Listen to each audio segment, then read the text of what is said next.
This is Money Moves on VSiN, the Sports Betting Network. What's going on, everybody? Happy Monday as we welcome you in to Money Moves, VSiN, the Sports Betting Network, Sirius XM Channel 158. He's Jonathan Von Tobel. I'm Stormy Buonantony. Got a heck of a 2 hours on deck for you here. How was your weekend, my friend? What's going on? Pretty good, pretty busy. We're putting some finishing touches on all the assignments for the College Football Guide. Our bets as contributors and hosts are due tomorrow, so we got to get those in as well. But SEC complete, Mountain West complete, and I think I did a pretty good job. Did a lot of research and a lot of making sure all the T's were crossed and I's were dotted properly. So looking forward to seeing what the final product's going to be here in a couple of weeks. No doubt about it, and that is a good reminder for me. I saw the email earlier. Do need to finish my write-ups as well. But we'll have a lot of college football on deck today on the show. Our top 25 Money Moves preseason reveal will continue in college football. I've got a couple interesting takes in Call Me Crazy But as well on an Overreaction Monday. But that's just the tip of the iceberg for all we have to come. Let's set the table like we always do. It's time for the top headlines and topics of the day. This is The Rundown. All right, GVT, top items of the day include, of course, the city of brotherly LeBron. Now that the initial shock of the news, LeBron heading to the 76ers has worn off. We've had the weekend to ruminate. We will discuss what we think about the fit, as well as the new pecking order in the Eastern Conference when Mike Sealski joins the program, host for WIP in Philly, also a columnist over at the Philadelphia Inquirer. Yep, we're getting some other news and little bits of moves as well in the NBA now that this logjam is up and that he has his home, so that does matter. Still waiting for the other big shoe to drop, which is the official trade of Kawhi Leonard. But yeah, with some time to think about what the 76ers team is going to be, maybe we can dive into a little bit more details on what this team is going to look like. Yeah, in less than a month, they went from 70-1 to win an NBA title down to 20-1. Now 9-1, third in the pecking order currently in the market. And our NFL training camp tour will continue today as well. We're making a stop in the Big Easy to New Orleans. And will Tyler Shuck continue to shuck it like he did the back end of the season? Had a bit of a rocky start, but ended up finishing 4-1 the back end of the year. Can he pick up where he left off? We'll discuss. Nautical by nature. Do you like that? As we hit the road and actually hit the sea as we will go over to New Orleans. So looking forward to that and what this is going to be. I got to say, I mean, I kind of came into this thinking, you know, I want to be pessimistic about it, but you can really understand, I'll put it that way, why the market and bettors subsequently are pretty high on what New Orleans could be this year. Yeah, no doubt about it. And plenty of NFL training camp news in addition to our deep dive individual previews. We've got plenty of headlines coming out, including a handful in the NFC West we'll discuss today. But we're actually going to kick things off in golf coming out of the weekend and the 3M Open, where Scotty doesn't know how to cash a ticket for Stormy Buonantony, apparently. But how about Jackson Koiven, 37-1, holds off Scheffler for his first PGA Tour win by 3 strokes just 24 days after officially going pro. He won a national championship with Auburn 2 months ago, and now he is a tour champion. Yeah, I know. I was really surprised by his story. It was incredible. And the dominance of which you do it, too, is absolutely incredible, too. So, you know, maybe some thoughts on the 3M Open in terms of making that course still a little bit harder, considering the way it was dominated here by these two golfers and just the golfers in general that were part of this tournament. But great story. And, you know, I want to push back on the media, the mainstream media here, because it was very much presented as he holds off Scotty Scheffler. Yeah, Scotty was down by, 6 strokes heading into the final round and never really made him sweat that much. So I think my man dominated pretty much from wire to wire. It was fantastic. No sweat on that brow. Scotty was surging. He was still 8 under in the final round. He had a really good day, but there were moments where it looked like maybe he was going to come back. Obviously did not, so kudos to the 21-year-old newbie on tour here. He, by the way, is the youngest American to win a PGA Tour event by multiple shots in 94 years. The last was a 20-year-old Ralph Goodall, who won the Arizona Open in 1932. I'm sure you remember that moment well. That's my joke. You can't do that. Well, I have to. That's the way that we do things here. Ends up cashing a check for $1.584 million, but a bettor at DraftKings apparently ends up getting an even bigger payout than the winner of the tournament because he put more than $100K on him to win at 37-1. Cash more than $4 million. Good for him.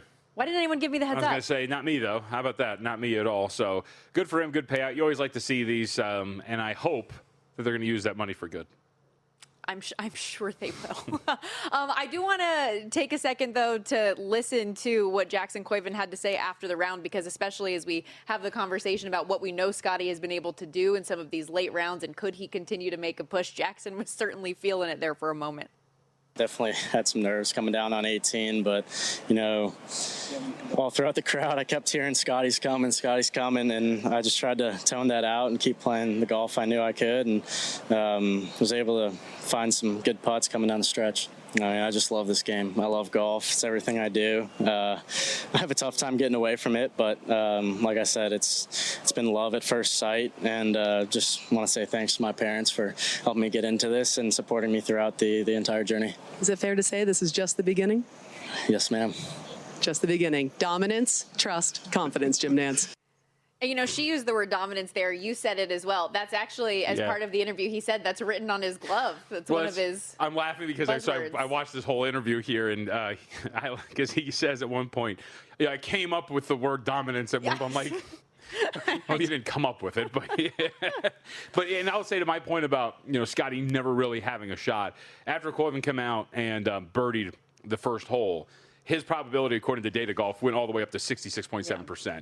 And so this was one where you're probably sweating just because, you hear the things, what Scotty Scheffler is, but you kind of had the feeling as he was going on that it was just, a little too late, or not enough and a little too late from Scheffler, just considering the way this kid had been playing. And sure enough, by the time you get to through 9, his win probability had spiked all the way to 87% and was going to cruise the rest of the way. I was somebody who played Scheffler outright, also had him top 5, so at least we get that one for what is his 5th runner-up now of the season, which is tied for the most runner-up finishes we've seen in a single PGA Tour year since 2000. He also finished 3rd twice, 4th twice, just one win, of course, since his 2026 debut at the American Express. Okay, let's continue talking about some young guns here, because how about the day from Jacob Mizorowski yesterday? Sets a franchise record, strikes out the first 7 batters against the Rockies on Sunday, finishes the day with 12 of his first 13. Are you kidding me? And it was like every pitch was 103.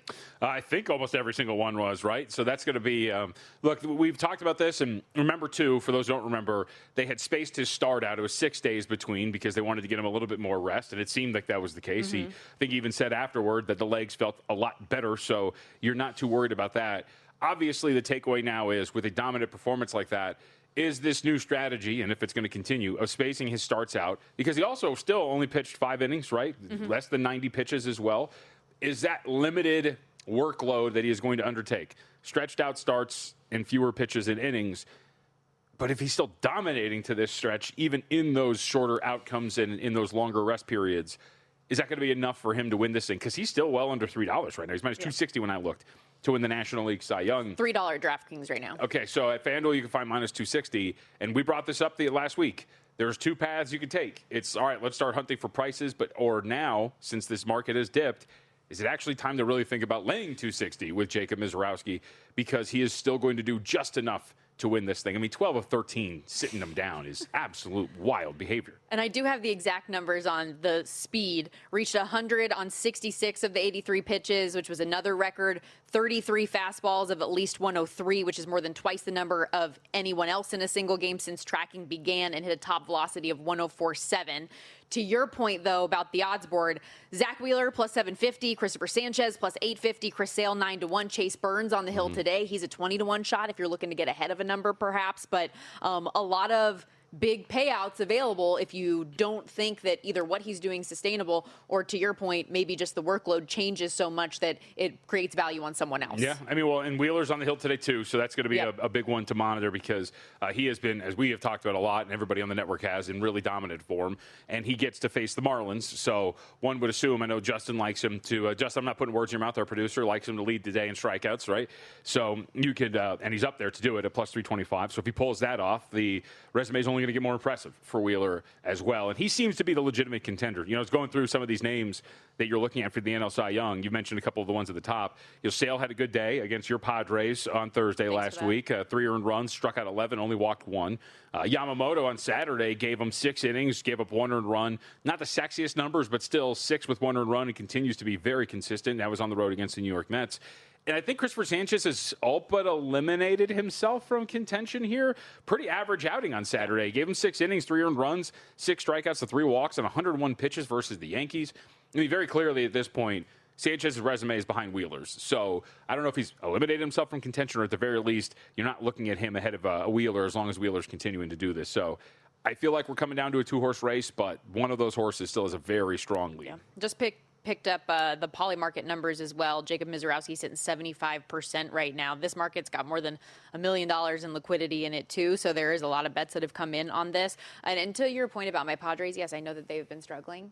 Did sweep the Marlins this past weekend, although who hasn't? You know what's funny? I put that in my notes, and I was like, I know Stormy's going to take this personal or something like that. Like, I just have to state the facts. I'm just very offended. You're not going to like coming up here in a little bit when I ask our guest coming up, should they or will they sell here and just get rid of everybody because they're absolutely terrible? And the answer should be yes. That is a good tease, though, for coming up in about 25 minutes.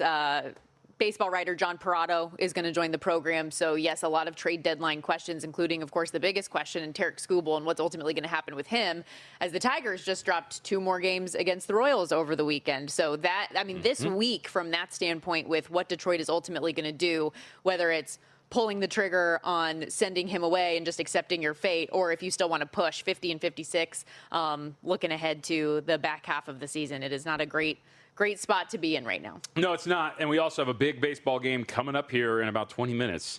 Rangers, Mariners. You got anything? No, I do, actually. It's not starting for another couple of minutes. We can hit this on the other side. But Mariners, snappy 4-game losing streak. They've not been playing well, 5-10 in their last 15 games.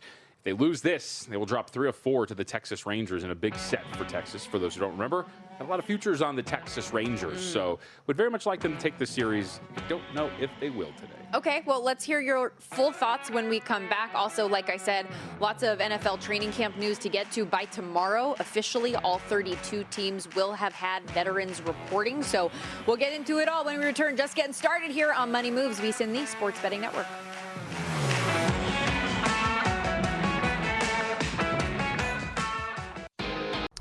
So you're listening to this podcast because you want an edge. But what if I told you you're only halfway there? You've got the mindset. Now it's time to get the toolkit to match. Here's the thing. Pro bettors spend thousands on data and tools. But what they don't want you to know is that you can get the same edge for a fraction of the cost with VSiN Pro. VSiN Pro gives you access to expert picks, public betting data, prop projections, powerful tools, analytics, and more. Just tap the link in the description and see why thousands of bettors are already using VSiN Pro to cash more bets.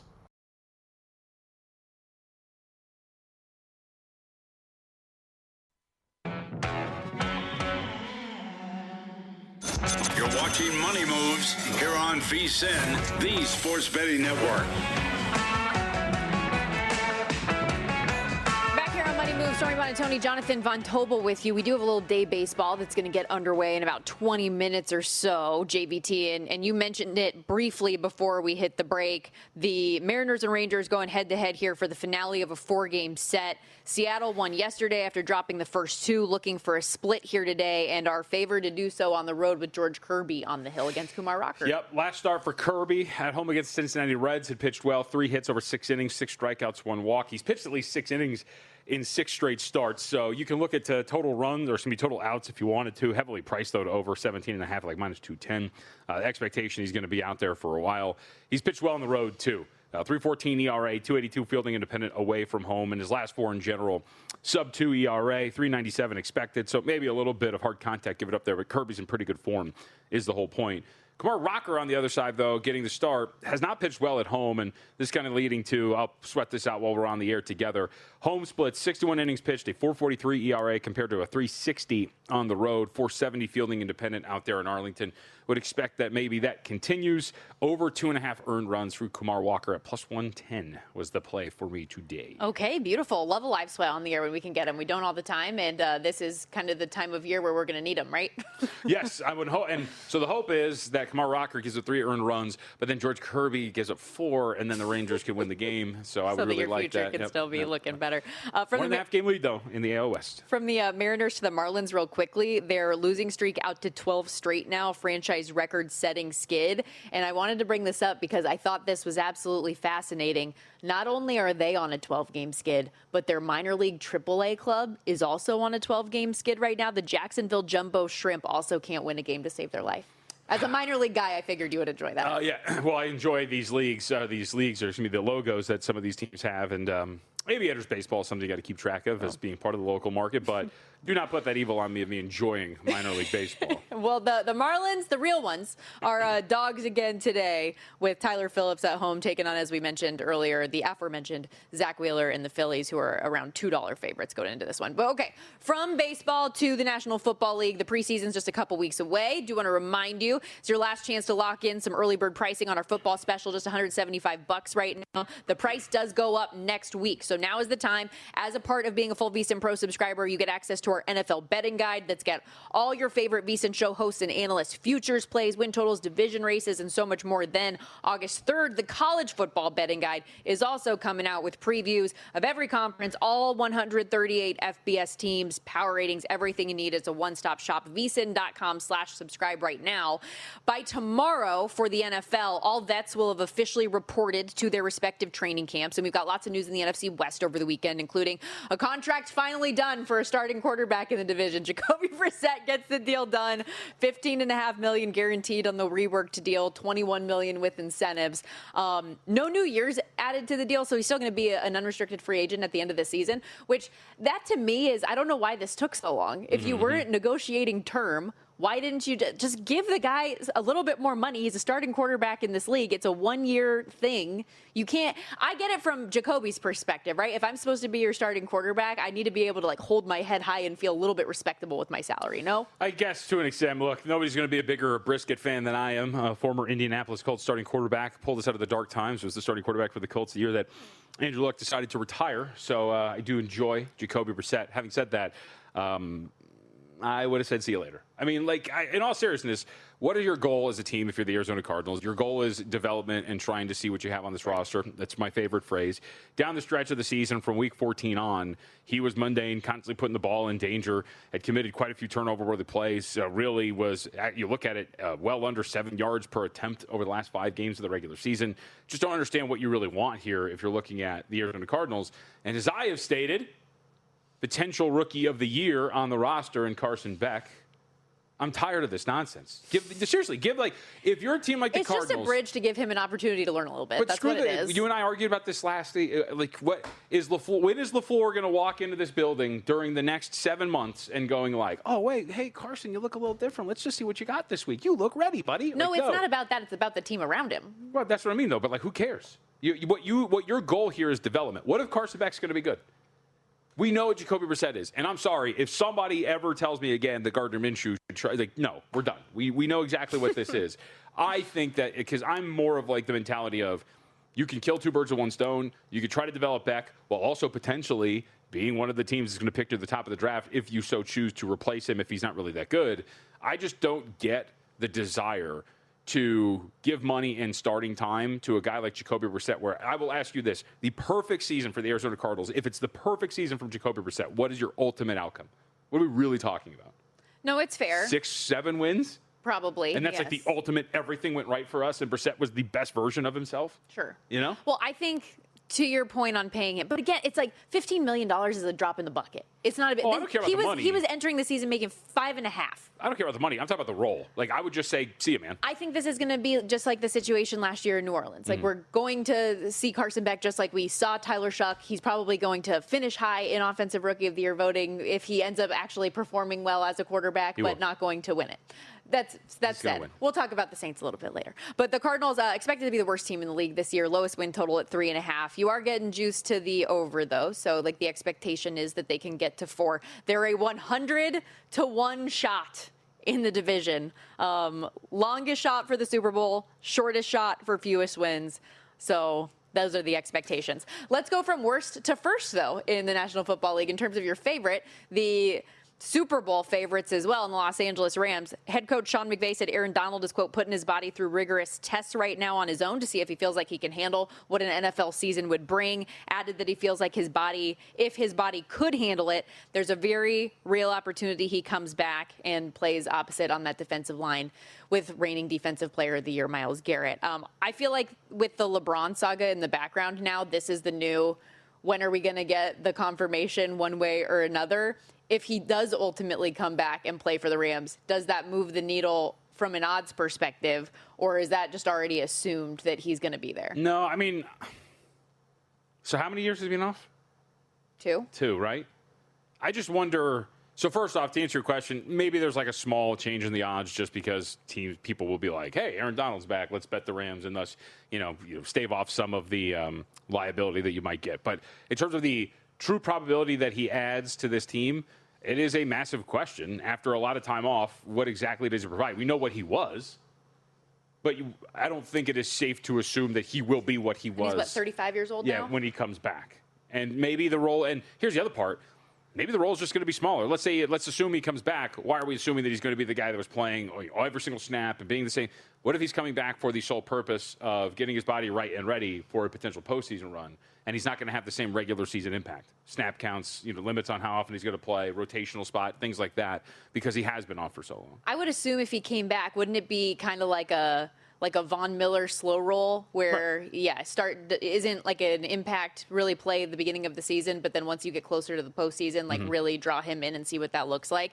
From an odds standpoint, to win the Super Bowl, they're plus 550. Buffalo and Baltimore are your second shot at 10-1, so it is a bit of a jump from an odds perspective of what people think about Los Angeles compared to the rest of the league right now, plus 295 in the NFC, and an even money favorite to win the NFC West above your reigning Super Bowl champs in the Seattle Seahawks. And a 49ers team that people are pretty optimistic about, win total at 9.5, an expectation that people are that the 49ers will have double-digit wins again, although they don't have a head coach at training camp right now. This story about Kyle Shanahan is crazy. All of the injuries he apparently sustained, not coaching right now at camp with a severe concussion, has to get cleared, so Chris Forster is taking over in the meantime, but broke his nose, his hand, 3 ribs, needed 40 stitches on his face from this car accident, and nobody knew about it?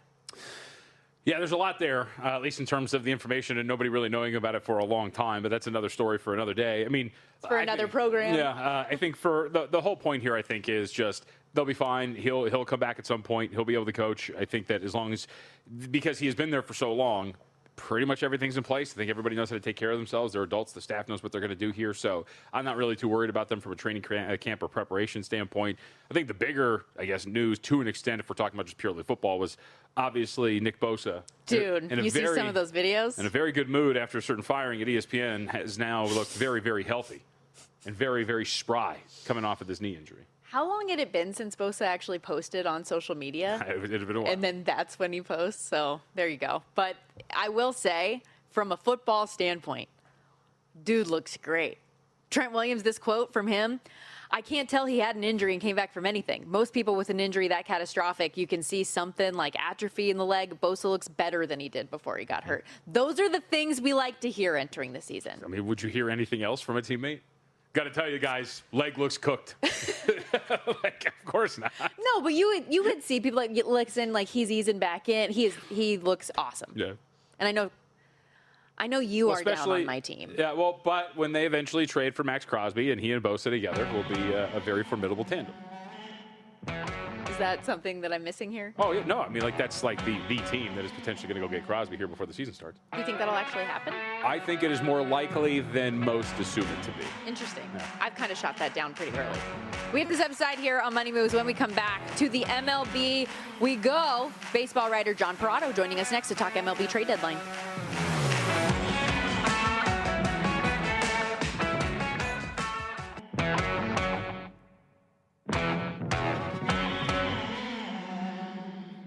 You're watching Money Moves here on VSiN, the Sports Betting Network. Back here on Money Moves, the MLB trade deadline a week from today, and trades are already beginning. We've seen a handful of recent injuries as well that could impact how things play out. To help us talk it all over, excited to welcome in baseball writer John Perrotto on the Progressive Guest Line. You can find his work with the AP, Fansite at MLB.com, USA Today, Baseball Digest. You're a busy man, John. Welcome in. Thanks for doing this. I am a busy man. I feel like one of those utility players. I can go wherever and play any position, but thanks for having me. Well, we appreciate you stepping in for another role today and helping us out. And no secret, of course, that the big name that everybody's been talking about for more than a month now is Tarek Skubal and what the Detroit Tigers ultimately are going to do. They end up dropping another couple games over the weekend. Where do you currently sit on this, and how important of a decision week is this for Detroit? Well, I know the Tigers would love to keep him. In a perfect world, they would win some games, get closer in the race. But to me, I just don't see them as a playoff team. And I think they can't just let him walk without at least having a legitimate shot at the playoffs and getting nothing but a draft pick next year for him. And it's going to be interesting. I really think, Stormy, this is going to go down to the wire, right down to August 3rd. The Tigers are going to wait as long as they can and see on two fronts. One, whether they can legitimately be a playoff team, and two, what kind of offers they can get in a bidding war from different teams for him. So, it really, and I hate to be wishy-washy, but at this point it's 50-50. But if I were to predict, I think he's going to be traded. I just don't see the Tigers making a push. So, John, who do you think would be in contention for then acquiring Tarik Skubal? Well, the great thing about that, John, is he's only got 2 months left. He has a big salary, obviously, but it's only 2 months. So just even the small market teams can afford to absorb 2 months of Skubal's contract. I think the Braves stand at the top of my list. They really need another starting pitcher if they're going to hold off the Phillies and win the National League East. Just the Dodgers, they have so many pitching injuries, they certainly could use him. A small market team to keep an eye on are the Brewers. The Brewers are hurting pitching wise. They have a decent sized lead in the National League Central, but they are tired of going out in the playoffs. They've been there 7 of the last 8 years, and they want to win it all this year. And another team is the Cubs. The Cubs are good enough as they are to get to the playoffs, but I just don't think that they have that strong starting pitching to where once you get in a short series that they can go very far. And if you had a guy like Skubal, then the Cubs are a legitimate World Series team with him. So is Skubal, assuming we go down this path, this thought experiment where he is gone, what else does that mean for Detroit? I think you wrote up Casey Mize as well could potentially be out there. Like, what other arms pieces could they be selling off if they indeed decide to go in that direction? I think Casey Mize, he's going to be free agent at the end of the year. And I think the Tigers have just, even though it took him a long time to live up to that billing as the first pick in the 2019 draft. And he had a really good year last year, and he's pitched better than his record this year. But he's been hurt a lot in his career. He's been inconsistent. And I don't think the Tigers see him as a long-term piece anymore, part of their puzzle. So I think he could be traded. And I think another guy is Gleyber Torres because, he can play. He's been a second baseman here the last few years, but he has experience at shortstop, and you can play him at third. And, he can still hit. He hasn't hit for power the last couple of years, but his on-base percentage this year is almost 400. So, he definitely has offensive value. The Red Sox have certainly been on a surge the last month or so. They're 4 games over 500 now, 1.5 games clear in the wild card hunt. We saw them bring in that right-handed bat and Curtis Mead from the Nationals over the weekend, but they've said that they really wanted to be aggressive here at the deadline. How much more should we expect from Boston?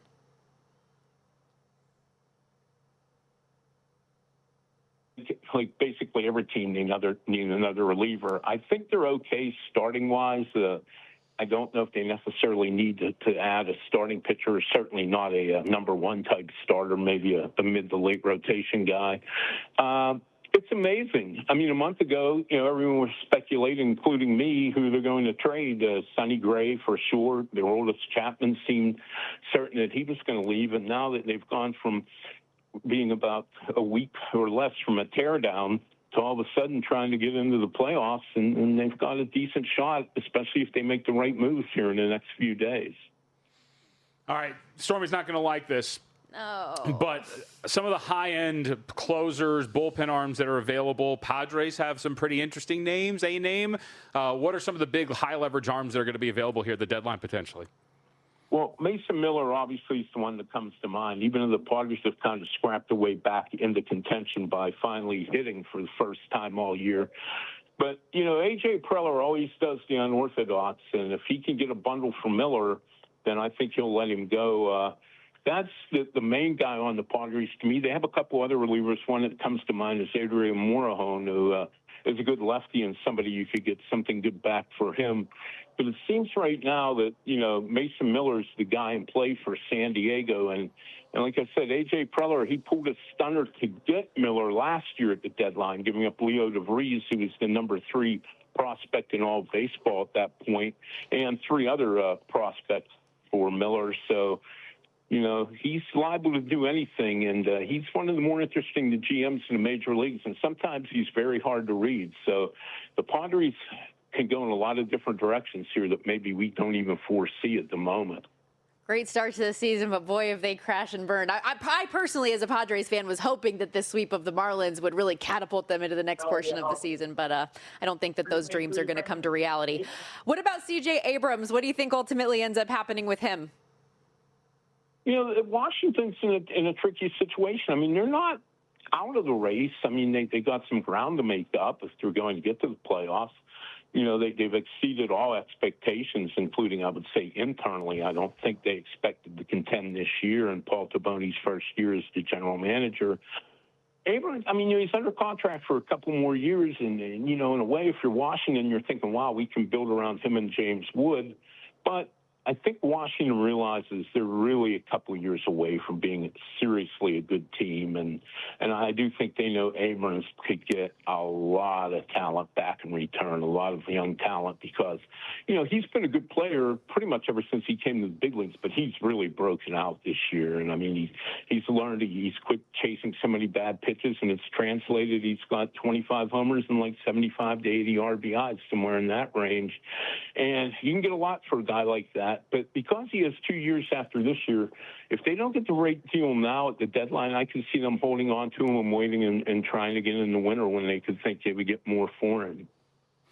Do you think, John, there might be any unexpected buyers here at the deadline? I know you mentioned small market and you brought up Milwaukee, but I was thinking more of maybe some of these NL teams on the fringes of this really bad wild card race, St. Louis, Miami, Pittsburgh. Could any of those teams be a surprise buyer for any of these big names? I think St. Louis will buy to an extent. I don't think they'll be big buyers because they're pretty much committed to giving these younger guys a chance to really prove themselves. And, I think if they could get a couple of rentals without giving up much in prospect capital, then they would do it. They certainly need more pitching. They need another starting pitcher. And I think Pittsburgh, if they stay close and are only a game out right now for the third wild card, I think they'll make some moves. I don't think they'll make drastic, big money moves, but I do think that they will be in on a lot of guys. I know they would love to get Mason Miller from San Diego. They need a closer badly. Miller's a kid. He's a Pittsburgh kid. He grew up in the suburbs in Bethel Park, grew up a Pirate fan. And I know he would love talking to him over the years, how much he would love to come here and play in Pittsburgh, where I'm based someday. They definitely need relief pitching badly. I think they could use a mid-rotation starter to eat up innings. And I like their offense the way it is. I don't know if they necessarily need to trade for a hitter, but they definitely, I just think the way they're constituted now is their pitching staff's not quite good enough to get there, which is odd because coming into the season, the big question was, would they have enough hitting to get to the playoffs? Because the pitching was so good, but a number of their pitchers have not lived up to expectations this year. John, thank you so much for the breakdown. We appreciate it. And don't work too hard this week, okay? I'll try not to. Hey, thanks for having me. I really enjoyed talking with you.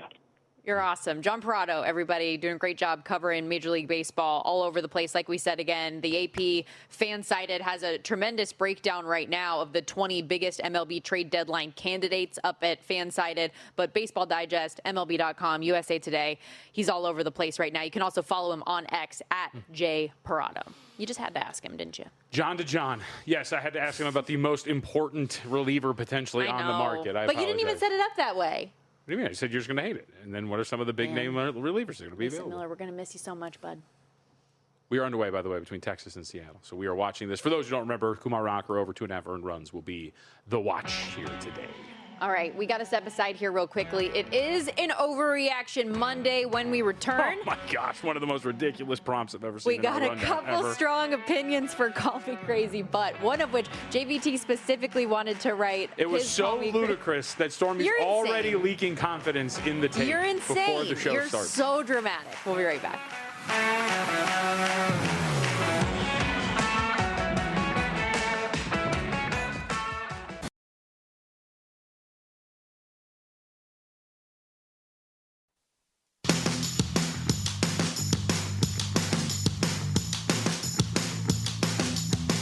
your tinfoil hats. I feel like I'm taking crazy pills. The whole world gone crazy. For Call Me Crazy, but... All right, let's get into it on an Overreaction Monday. Stormy, Buonantony, Jonathan Von Tobel with you back here on Money Moves, VSiN, the Sports Betting Network. Call me crazy, but... So I thought you were going to agree with this. You see what I mean? one. You're leaking confidence already. I'm very disappointed. I thought maybe we were going to have something good here, but we are again at odds. Actually, hearing you now, I'm even more disappointed that you're trying to get layups in this segment by putting stuff in that you would think I would agree with. No, because so listen. Here's the call me crazy, but New Mexico can absolutely make the college football playoff this year. The odds are 20-1. Shop around because I saw as low as 13-1 at DraftKings, but BetMGM and some others have 20-1. Where this comes from, where I started wanting to read up more on New Mexico was because of our conversation about Oklahoma last week when we were previewing the SEC, and I skipped New Mexico when I was talking about the difficulty of their schedule. And you're like, whoa, they're one of the favorites in the Mountain West. So I was like, okay, let me do a little bit more research here. And I do like a lot of what they have coming back, the most returning production in the league at this point, including their quarterback, Jack Lane, who, yes, I know had an elbow injury, but I'm hoping it's like... kind of glossing over. I'm hoping it's like Rookie of the Year elbow, right? He comes back and he's just slinging it. However, it appears at least he is fully available and back. They're still going to slow play him a little bit during fall camp, but the expectation is that he's good to go. Jason Eck as well, back for year 2 after a surprising 9-3 season, so they exceeded expectations year 1. Why not build on it? His son Jackson was the Mountain West Co-Defensive Player of the Year. He's back to help lead that unit. And looking at the schedule, this was what really sold me, was it feels pretty manageable. Oklahoma, like I mentioned, they're in non-con week 3. You have a tough road trip, obviously, going to Hawaii, but you get all the other good teams in the league at home. You host UNLV, who you beat in Vegas last year, host Air Force, who you beat in Colorado Springs last year, and you host newcomer North Dakota State as well. Those are potential marquee wins in the conference that I think there is absolutely a world in which they could be an 11-1, 10-2 team and contend for a CFP spot. This is going to be some of my best work here. Go for it. Let me limber up Go really quick. for it. All right, first off, I do think you're underselling Lane's injury just a bit, but to work against my own point, in the transfer portal, they went and got Luke Moga, who is an Oregon transfer who, and by the way, by all accounts, dazzled in spring. So if he comes in and has to fill in for Lane, I feel relatively confident they'll be okay. I also don't even think Lane was particularly great. 2,400 yards, 13 touchdowns and 10 interceptions, only 7.6 yards per attempt. So it might actually work if Moga comes in if he offers a little bit more. So I think that's kind of a moot point. To me, there's a couple of things. First off, defensively, are they going to be any better? This is one of my burning questions for New Mexico and the College Football Guide. You could talk about, by the way, a ridiculous name, Jackson Eck, who is coming back, the preseason Defensive Player of the Year. But if you look under the hood a little bit, you're talking about a team 19th percentile in non-explosive EPA per play, 36th percentile in late down success rate. So they weren't great down to down. They weren't really great on late downs. How is that going to translate this year when you're bringing a lot of that back? Do you assume that it's going to be better, or do you assume a pretty even stretch in terms of production that you're going to be the same from year to year? And the last bit for this is, with the expectations now, Mexico a season to go. They closed as a favorite 6 times. They only won 3 of those games. They covered 1 of them. So 3-3 straight up, 1-5 against the spread as a favorite last year. They were much better in that underdog role, and it's just much better in general when you're coming in brand new roster, brand new head coach, bunch of new personnel, and taking a league by storm when they're not used to you. This is going to be a completely different ask for New Mexico in a league with a bunch of teams that are around the same. And the last point here is, I think it would be a great point for a lot of these teams if they were to play host to all of these squads that you're talking about, if you had a home field that was worth writing home about. Whoa! Nobody goes to Albuquerque. Not even residents of Albuquerque go to New Mexico football games. And I think that's also something that is going to work against them. Just because you get to play host doesn't really mean it means anything for one of the weakest home fields in the country. Woof, woof, woof. There you go. But here, I want just one final note on this.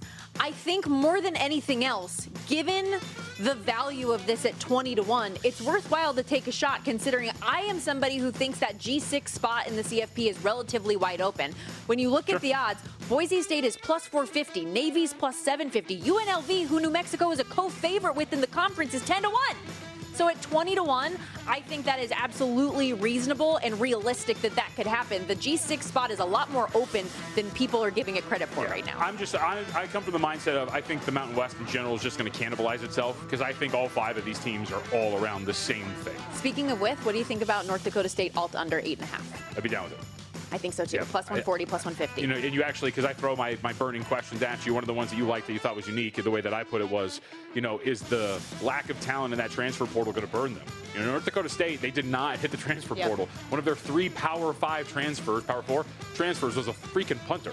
So, like, they're really banking on these internally homegrown guys to step up in a level of competition that I don't know if they're going to be ready for. Okay, hit me with yours. All right, so I got a couple. Even though that was kind of one of yours too. Yeah, well, opposing me. They're all going to be college football related because that's kind of on the brain at this point right now for me, considering we just got done with the college football betting guide. But for the first one, we'll go to the SEC. Auburn is going to be a problem in the Southeastern Conference. This means that over 6.5, I think, is definitely worth looking at. But as I came out of it, and I'm somebody that likes to, when presented with information, change his opinion if I had one or the other. And I didn't really think anything. My mind was a blank slate when it came to Auburn for the most part. But I think you come out of that looking really, really good. Obviously, you're pretty much bringing USF into a brand new uniform if you're the Tigers. But Byron Brown was absolutely fantastic. You know, it was one of those things where you know somebody is good, and then you put the numbers together and you don't really realize how dominant he was. Over 4,200 yards, both passing and rushing, and 42 total touchdowns last year for Brown. Like, he was really, really solid. And then you like some of the production they bring in from USF to help them. Jeremiah Coger comes in, 38 receptions, 597 yards last year for the Bulls. Keyshawn Singleton, 50 receptions, 877 yards. So you got 2 primary pass catchers that are really going to help that transition for this offense, along with Brown as well. I think there's a lot to like. And you brought up a really great point, so I stole your point for one of my burning questions for Auburn because I thought it was really good. DJ Durkin? How much does retaining DJ Durkin, a defensive coordinator, help was my question, and I think it helps a ton. There's some good roster continuity for this defense, so you get that aspect of, and a lot of people might look at this and go, well, how's a Bulls team going to fare in the SEC, which I sarcastically mentioned in the write-up, but defensively, this is an SEC team, and it is run by a coordinator who's done a really good job. I think over 6.5 wins, totally worth it. Call me crazy, but this team's going to be a problem. No, I'm with you, and I am a big fan of the Alex Golesh hire in general. Plus, when you look back to recent history under Hugh Freeze, Auburn's 1-12 in their last 13 one-score games. Yep. Golesh has made a point about talking about how losing in those spots is a mentality thing that he is really trying to drive home in fall camp, and his team has had success with it. He turned USF from a 1-win team to 7 his first year, closed out his tenure beating a couple of top 25 teams early in the season. He knows what he's doing as a coach, and I think he'll get the best out of a place that has been having the talent year after year, but not the on-field production and wins and losses. Yep. Okay, I got a fun one for you here. Call me crazy, but I don't want to eat dinner next to someone who's barefoot. And this is stemming from a comment here from Patriots receiver Mac Hollins, who we all know is grounding. But listen to this. I love it that it's really great because now they're kind of letting me slide being barefoot in restaurants and stuff because they know who I am. You know, the first year they're just like some homeless guy coming in here, but now it's like that's the mechanic homeless guy, so it's all right. So yeah, it's been great. Like having a packed out stadium, having loud fans, having them travel to games. That means something to the team in a big way. I was just thinking about this, and if I were to go out to dinner somewhere, and I don't care who you are. I don't care that you're a receiver for the Patriots. You're not Drake May, by the way. Maybe if you were a star, I'd give you a little bit more leeway. But I don't want to sit down, eat a nice bowl of pasta, and then just see somebody's nasty, grimy, unwashed feet next to me. What are we doing? I think you're doing this for the bit. I mean, you've eaten dinner next to barefoot people before. What? In my house? Yeah. My husband? Sure. I know where those feet have been. Me, Justin, you had a pool party. A lot of people were barefoot and food was consumed. It's very uncomfortable. No, it was not. I just think the whole bit's weird. Like, what's the whole point? So he's grounded? Is that? Yeah. Like, what does that mean? He's grounded to the earth. Okay, sure. I don't know. Maybe, you know what? To go back to the SEC, maybe he needs to pull a note from the John Summerall playbook and get pedicures every other week, and then I'd be a little bit more okay with it. How many times do you think he actually washes his feet in a day? Because those things have got to be rough. I mean, to be grounded, you also can be clean. So I would assume he washes them quite a bit. I would hope. I don't know. At the very least. You talk about doing this for the bit. I feel like it's performative. Randy Rosarena, solo shot here so far. Kumar Rocker gives his first earned run up of the game. How about that? Okay. Now, there's some controversy because I don't know if this was caught. No, it's not caught because they're reviewing whether or not it's a home run, but that's very clearly a home run. So Kumar Rocker gives up his first run of the game, 1-1 in this matchup. Anything else you want to toss out last minute before we hit the break? I'll just say this. I was pleasantly surprised, again, with the thought of kind of going in with a blank slate on some of these teams.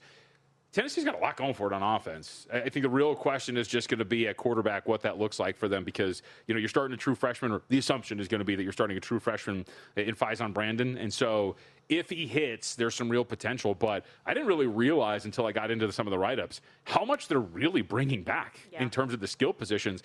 And their offensive line is going to be one of those that you're looking at potentially being a contender for the Joe Moore Award, which goes to the best offensive line in the country.